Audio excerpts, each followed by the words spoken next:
I was discussing an alternative myth to the ceramic and fully automatic models of the universe. I'll call the dramatic myth. The idea that life as we experience it's a big act, and that behind this big act is the player. And the player, or the self, as it's called in Hindu philosophy, the Atman, is you. Only you are playing hide and seek, since that is the essential game that's going on. It's the game of games, the basis of all games, hide and seek. And so since you're playing hide and seek, you are deliberately, although you can't admit this, won't admit it, you are deliberately forgetting who you really are, or what you really are, and the knowledge that your essential self is the foundation of the universe, the ground of being, as Tillich calls it, is something you have as what the Germans call a Hintergedanke.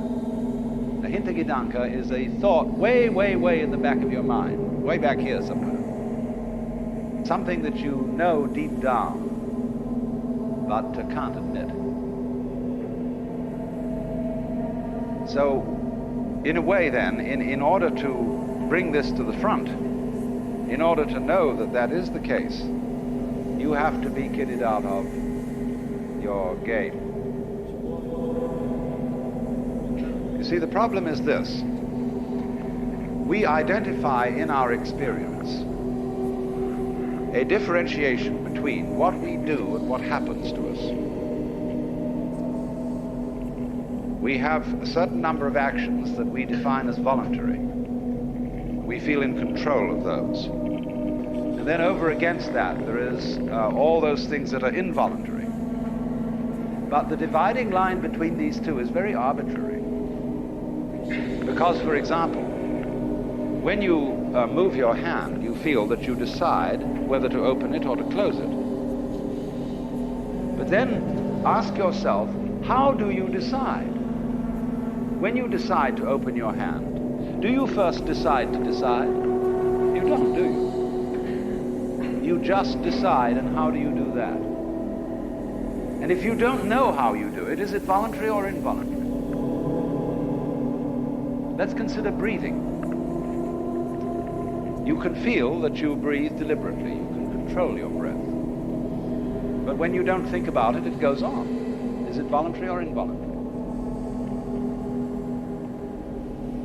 So we come to have a very arbitrary definition of self.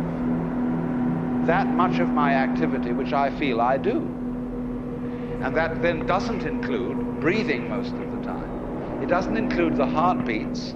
It doesn't include the activity of the glands. It doesn't include digestion. It doesn't include how you shape your bones, circulate your blood. Do you or do you not do these things? Now, if you get with yourself and you find out that you are all of yourself, a very strange thing happens. You find that your body knows that you are one with the universe. In other words, that the so-called involuntary circulation of your blood is one continuous process with the stars shining. If you find out that it's you who circulates your blood, you will at the same moment find out that you are shining the sun. Because your physical organism is one continuous process with everything else that's going on.